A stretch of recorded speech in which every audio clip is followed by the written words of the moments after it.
out the best and the worst in his life, and he's taken that and turned it into teaching companies and helping teach us as staff through different things. And so would you guys please just give a huge Rocky student welcome to Mitch Comstedt.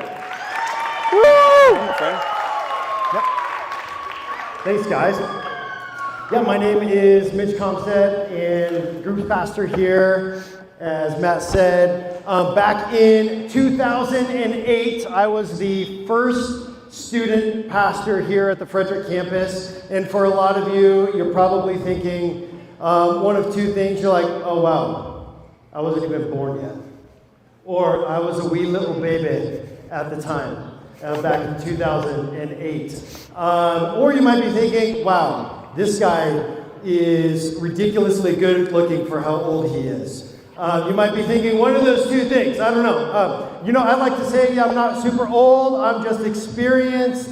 And so it's been an awesome journey here at Rocky. But seriously, I don't know where Matt just. Oh, there's Matt. Matt's over there playing with the little thing on the wall. But give it up for Matt. He does an awesome job here with students, with you guys, investing. And one of the things I love about what he does is he is very creative in how he is trying to reach youth, from doing a podcast to doing video game tournaments to doing all kinds of things. I just think it's really awesome. So you guys have an awesome student pastor. I have a question for you guys. How many of you have a earbud in just one ear at some point during the day? Is that okay? All right. How many of you have an earbud in your ear for over 6 hours a day? Okay, we got some of you. Okay, for 8 hours. 8 hours a day. How many of you fall asleep with an earbud in your ear? Okay, how many of you shower with your earbud? Okay, that's too far, okay? If you're showering with your earbud, you can take a break for a minute, okay? Or 5 or 10, however long it takes you. Take a break. But we all love having those playlists, right? We love having the soundtracks and the music that goes along with our life, right? When you walk into school and you hear this really cool jam, you're like, you're like getting it. And you don't even care anybody's looking at you. You just go for it because the music that you listen to alters what you think, how you feel, what you're doing. You're like, I don't even care about any of these fools. You know, you're just like having to hold up your pants or whatever, and you just go through the halls. For me, some of you, if you have your driver's license, you're driving, or you drive around, you're driving around. And for me, back in the day, have you ever heard of CDs? Compact discs, okay, right? I used to make mixed CDs, and I had one mixed CD that I called Road Rage, all right? And whenever I would pop that sucker in, it was a bunch of punk rock music. Anybody hear of MXPX? No? Okay, a little bit. Okay, I would bump MXPX and 5 Iron Frenzy, if you know who they are. And I would bump these guys, but it changed my whole mood. And all of a sudden, I think I'm one of the people from Fast and Furious. And now I can drive as fast as they are in my little Toyota pickup truck, this little stick pickup truck that doesn't go over 60 miles an hour, but I'm like driving that thing like a race car. But the music we listen to changes how we feel, what we think. You know, some of you have those moods. Does any of you ever get sad, depressed, and then you listen to sad and depressing music? Okay, yeah. Some of you're like, you know what? I'm going to reconfirm how sad and depressed I am by listening to sad and depressing music. So I'm just going to keep listening to that over and over and over again, and then you're going to reinforce how sad and depressed and how lonely you are. For me, back in the day, my band that I would listen to is a band called Dashboard Confessionals. I don't know if you've ever heard of them, but I would listen to Dashboard, and it definitely reinforced how sad and depressed and lonely I was, okay? So we all have these different things. When I wake up in the morning, guys, I want to be real with you. I have tried the one earbud thing. Maybe it's because I'm super old, but I cannot do one earbud. I don't know why. I've tried it. So when I wake up in the morning, I don't do one. I put both earbuds in. And I go downstairs, and I start working out. And I have a playlist that I listen to. It's called Fresh Mitch. Okay, my name is Mitch. I just label my playlist with my name in it somewhere, okay? So Fresh Mitch. And what this playlist is it's a lot of NF, if you like it. You guys hear of NF at least? Okay. What do you guys listen to? I don't even know. Anyway, okay, so listen it to NF, all right? It's rap, and it gets me pumped up. Yeah, I'm motivated, okay, in the mornings, and I'm like doing push-ups even harder. I'm running on the treadmill even faster. I'm doing all these things, but it got me thinking, what if I switch that? What if I switch my playlist, and instead of listening to my Fresh Mitch playlist, I started listening to like a classical music playlist in the morning. And I get it, and I get downstairs, and I put on my little classical music, and I'm start like lifting weights, and I would be like, dude, this is putting me back to sleep. And I'd take my shoes off, and I'd go back to bed, right? The music we listen to alters how we feel, how we think, what we do. And regardless of whether or not you have an earbud in your ear or not, we all have these internal playlists and these internal soundtracks and these things that we tell ourselves on a regular basis over and over and over again. And the problem is, a lot of these soundtracks and these playlists and these things that we tell ourselves are broken. They're not helpful. And they can actually alter our moods, alter how we feel, alter what we do in not very positive ways. When you're at school or when you're here and you're walking around and you're looking at somebody and you start telling yourself, man, that person is so popular. I'm never gonna be that popular. Or you look at that person and you're like, man, they always have the best clothes. They always have the nicest stuff. I'm never gonna be able to have any of that. And we start telling ourselves these things. Or we see how happy a couple is and we're like, man, I'm never gonna have that. That's never gonna be me. I'm just always gonna be alone. Right? We start telling ourselves these soundtracks. So maybe you go home and you're with your parents and you're like, man, my parents, you tell yourself, they don't understand me. They don't get me. They don't really care because they don't listen. They don't let me do whatever I want to do. And we tell ourselves these things over and over and over again. And a lot of these things are broken soundtracks. Man, I've had my own broken soundtrack. About 10 years ago, I had the most embarrassing moment in my entire life. And that day started for years of my life, things that I would tell myself that just aren't true. 10 years ago, I was at the Niwot campus. I was speaking on a Sunday morning. And at that time, we had 3 services that whoever was speaking that day would speak at. We had a chapel service, then we had the first service, and then we had a second service. Okay, so I spoke for chapel, went great. Spoke for the first service in the main auditorium, it went great. Then we got to the second service. And I start preaching, and I look down over here, about 2 rows back, and there's my dad. And if you know anything about my story, I have a lot of baggage and a lot of embarrassing moments from growing up with my dad. And I'm looking over there, and this was no different. He has, there we go. He had his cell phone out, and he was talking to my mom, who couldn't make it that day, on speakerphone, and trying to get FaceTime to work so she could be in on this. But he is talking out loud to my mom while she's on speakerphone while I'm teaching. And I start getting so mad. I wanted to call him out in the middle of the service, like, Dad, put that away. I'm doing a message here, right? That's what I wanted to do. But I just started thinking about all the embarrassing moments in my life from him. So I walk over to this side of the stage and I start preaching over here. And I get over here and I start saying a couple more things, and all of a sudden, my mind goes blank.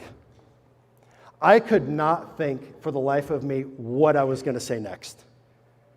And I started stuttering. I started repeating myself what I just said over and over again. And then I walked back and I was like, and then I just went silent and I walked back to the podium. And I put my hands on it. I looked up. And I was like, guys, obviously, like Satan, Satan doesn't want you to hear something today. So I'm going to pray, and then I'm going to continue preaching. So I stopped, I prayed, I continued. It was fine at best, I suppose. I don't remember anything that I said after that moment. And I get off stage, and Nick Carver, our worship pastor at Niwot, comes up to me, and he says, Mitch, I thought you were having a stroke. And I thought you were going to die. And I was like, dude, I wish I would have died. Like, that would have been better than in the front of hundreds of people, completely my mind going blank. It's like any communicator's worst nightmare, okay? And to not know what you're saying, you're the main reason why people get up to come to church today. And after that, I went back to my office. And all of my broken soundtracks kept flooding my mind. And from then, for the next several years of my life, these are some of the things that I told myself. I tell myself, Mitch, you are such a failure. Nobody is ever going to ask you to speak again. People are never going to trust you with big things. Mitch, you've lost all leadership credibility with the staff and with the congregation in that one moment. And I would tell myself this over and over again. Man, you are such a failure. What about you? What is the moment, what is the words, what is the soundtrack in your mind that plays over and over? You have it on repeat. And it's like listening to classical music when you're trying to work out. It's not doing you any good. You know, it might not be, I'm a failure.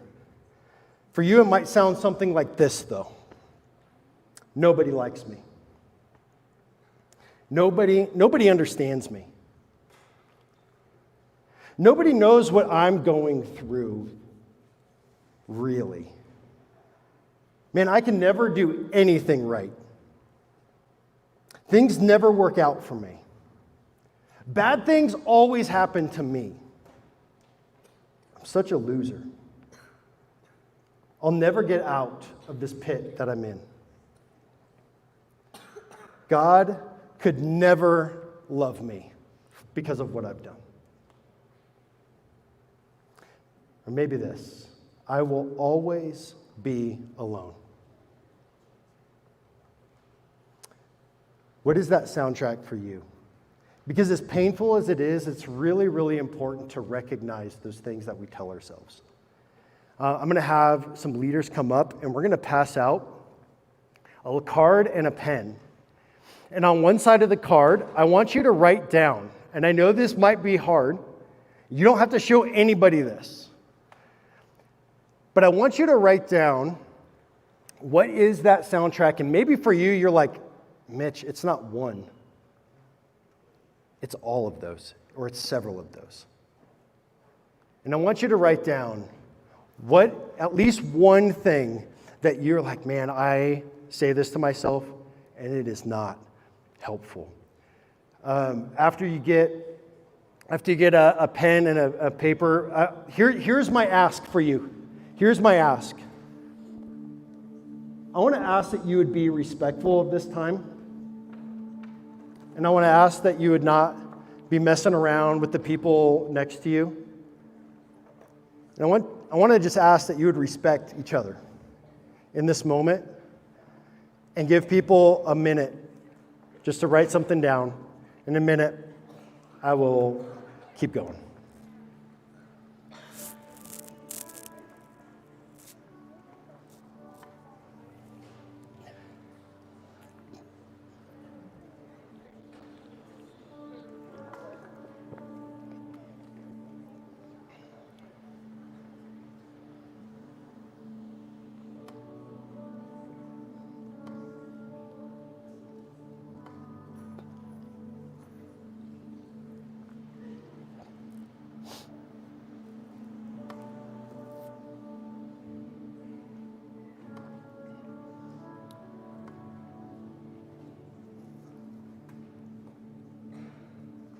Well, if you're still thinking about it or you're still writing, you can keep writing.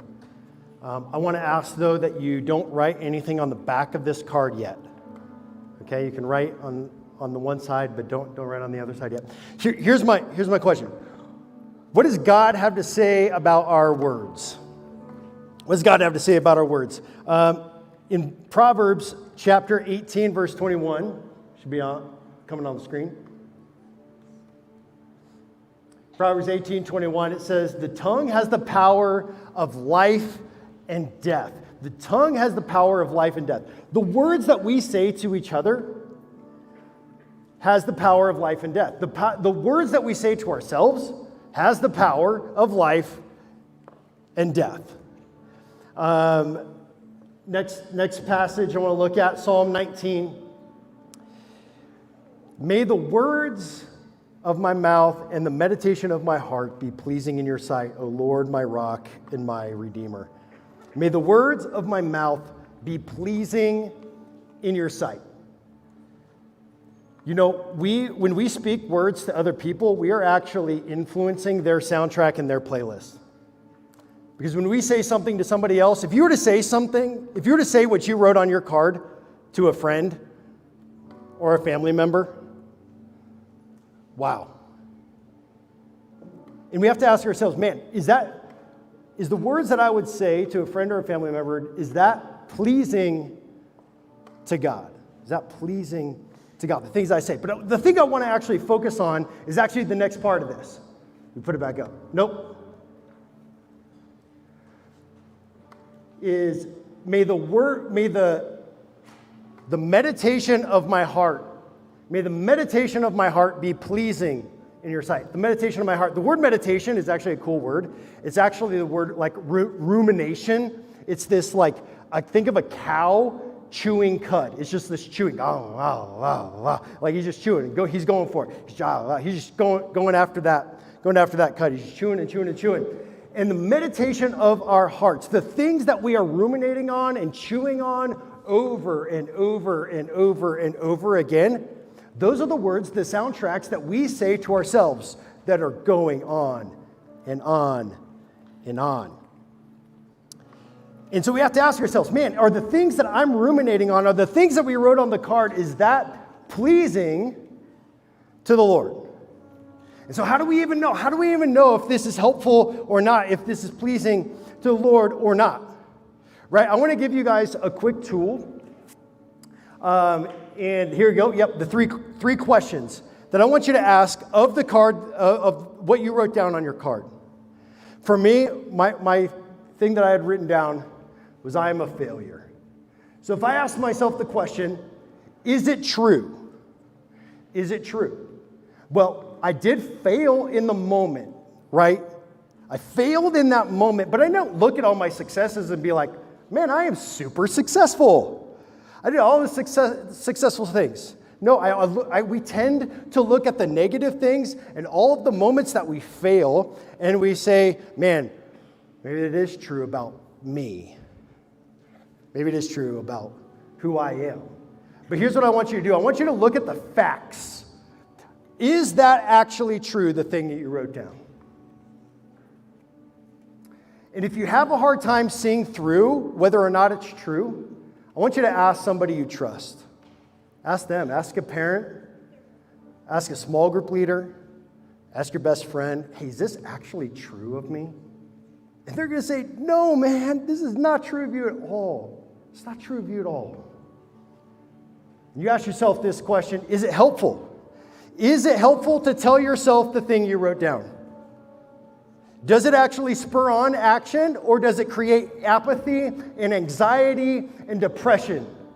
If you just continually tell yourself that thing over and over and over again, what does it create? Does it create apathy or action? Is it helpful to tell yourself that? The last one, is it kind? Is it kind? Are you like, hey, you tell yourself this thing, and you're like, man, thank you for telling me that. I'm so thankful you told me that I'm a failure today. Oh man, that is the best. I really appreciate that. No, it's not kind. Would you want to tell your best friend those things? No. You see, we need to recognize what we tell ourselves. Then we need to put it through this filter, and when we realize, oh, I need to retire this. I need to get rid of this. I need to put this out. This is not helpful to me anymore. I need to get rid of this. So what do? We want to put this away. One of the things that I loved in that passage, could you put the Psalm passage back up? The psalmist, David, in this psalm, he then gives God a couple of names, and he says, O Lord, my rock and my redeemer. The redeemer word is actually like this rewriter. It's taking something that was bad and gross, and he's rewriting it to be something good and something beautiful. So in a moment, I'm actually going to have you flip that card over, and I'm going to have you write down something that is the opposite of what you wrote down on the other side.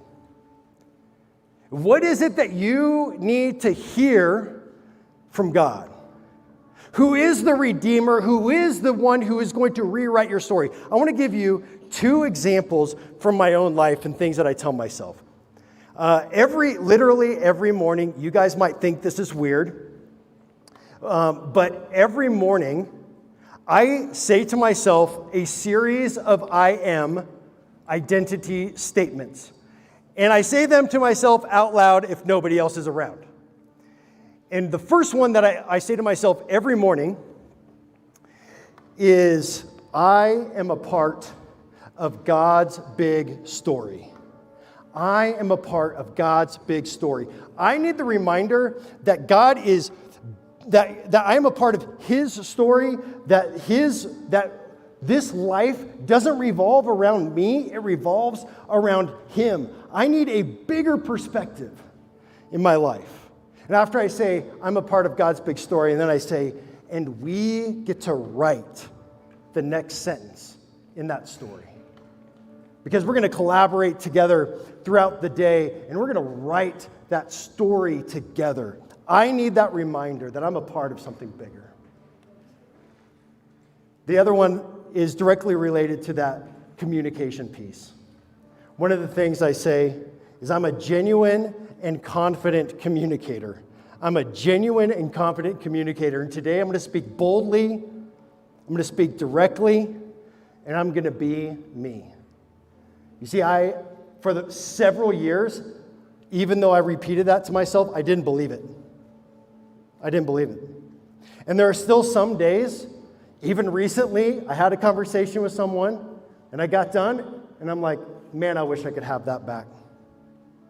And I'm like, man, maybe I'm not genuine or confident. But the next day I get up and I say, I'm a genuine and confident communicator.